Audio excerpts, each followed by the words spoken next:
ballet class. Here we go.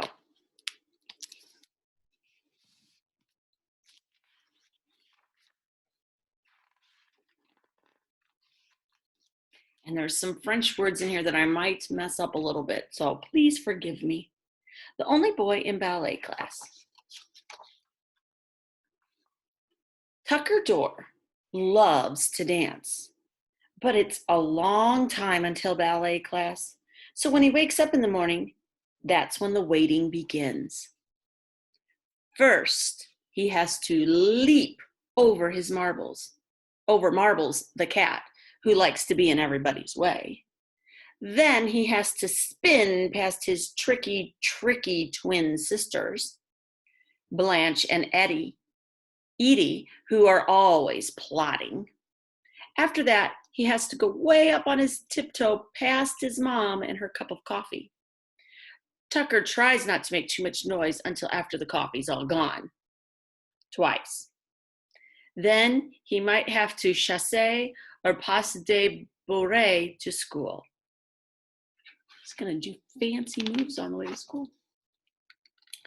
Later, when Tucker sits at his desk and listens to how Magellan proved the roundness of the world, his feet have to keep moving. The other kids think he's strange, but he can't help it. It feels right to him, like breathing. And it's okay to do different things. That's really important, to accept people. And even though he can move double fast and jump triple tall, he's always the last one picked for softball and basketball and volleyball.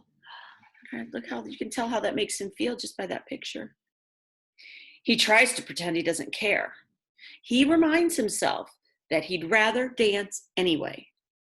But sometimes he has to cry about it at night when he's alone. We've all felt that way sometimes.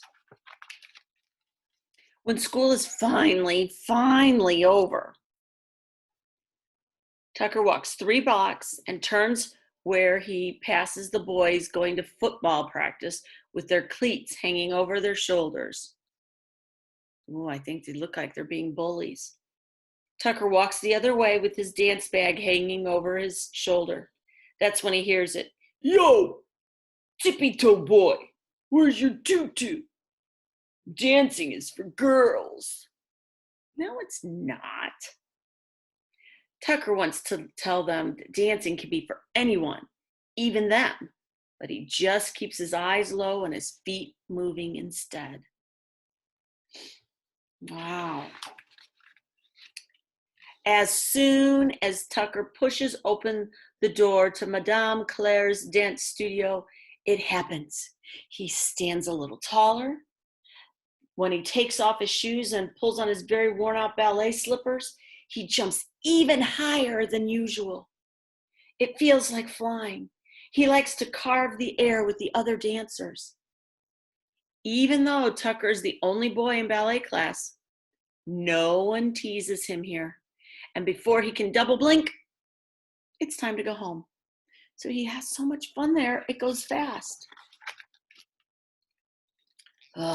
He passes the boys who play football, going the other way. Check you later, ballerina boy. At home, Tucker sets the table for his mom. Sometimes he does it in reveille and balances a plate on his head for practice. Look, he's on his tippy toes. Mostly, Blanche and Edie try to trip him up. Every Tuesday, Uncle Frank comes over for dinner. When Tucker brings the dessert bowls to the table, he does a ronde jambe. Uncle Frank shakes his head, looks at Tucker's mother and says, "You ought to put that boy in football."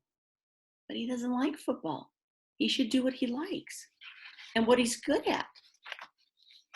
Sometimes that bothers Tucker, so he finds an excuse to cabriolet over to his mom, like he has to bring her 27 extra napkins for Blanche and Edie. He leans in low and whispers in her ear, "Mom, do you like that I love to dance?" She holds his face close so that he can see the smile inside behind her eyes and says, I don't like the way you dance, that you love to dance. I love the way you love to dance. That's when Uncle Frank usually looks at his watch. Time to go. And things went on just like that until one Sunday afternoon when Tucker had a dance recital. He was so excited about it, he was touching the ground even less than usual. He decided to invite his whole family, even Uncle Frank. Maybe then he could show his uncle how dancing was exactly right for him. Tucker Dorr. When they walked past the football field on the way to the recital, Tucker held his breath, but luckily the boys who played football were too busy arguing with each other to even notice him. Now, the really good thing about being the only boy in ballet class is that you usually always get a great part, which means that you usually almost always get to be the prince. When Tucker took a bow after the recital, he could see his mom was very proud. Even his sisters stopped plotting and stood up to clap. But Uncle Frank, who looked at his watch even more than usual, just shook his head and said a little too loudly, "I'm telling you, you ought to put that boy in football." So Uncle Frank didn't get it. This time when they walked back to go home, the boys who played football all turned to look at Tucker. All at once, they started to yell at him. He pretended they were talking to someone else. He tried to get his mom, his sisters, and his uncle to walk faster, but the boys who played football were racing toward him. Tucker started to run, but one of the boys grabbed him by the back of his shirt and spun him around.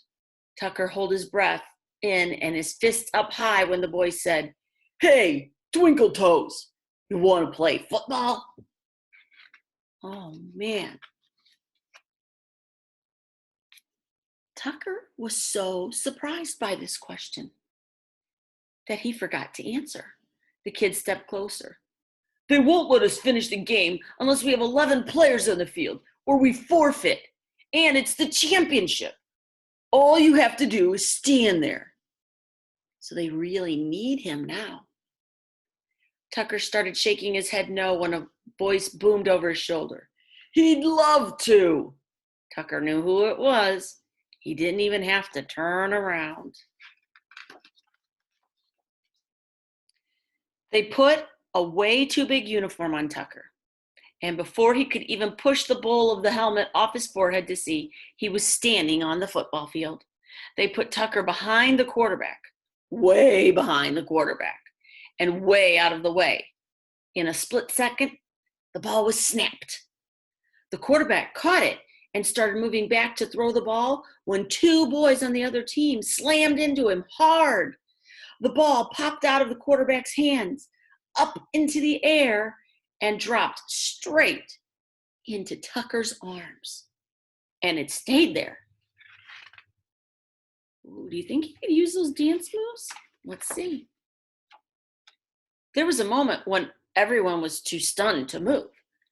Then Uncle Frank's voice boomed out, "Run!" Tucker looked at all the boys who wanted to mow him over. So he decided for once Uncle Frank might be right. So Tucker ran. And suddenly, the whole other team was chasing after him. Just when two kids were about to drag him down hard, Tucker Dorr did something. He pirouetted past the first kid, and he got away. Then he jeteed past the second one, and he got away. From then on, he knew exactly what to do. He sauteed and assembled and chanteled around every growling kid until they had to yell, "Stop!" because he was almost to the street. And just like that, they won the game.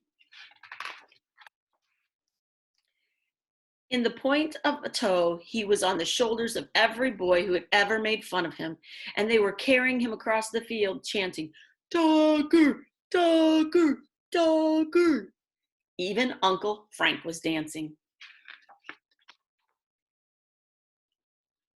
The day after that, when Tucker went to Madame Clara's there was a pile of sneakers outside the door that he had never seen before. There they were, the boys who play football. Well, most of them. And they were doing pliés. Well, sort of. Tucker stepped in. They all started shouting at once. Hey, Tucker, teach us the part where you jumped over that guy. And that move when you were here and then suddenly you were over there. Tucker smiled as big as an arabesque and leaped into the air. He may no longer have been the only boy in ballet class, but he was positively the happiest because you could put both of those things together. The end. And I love this story because I can make such a good connection. When I went to college, I didn't know what I wanted to do. And before that, when I was little, I wanted to be two things. I wanted to be a mom and I wanted to be a teacher. And my mom told me the teacher thing. She's like, at the time, there were too many teachers. She said it wasn't going to be a good job, so I should find something else.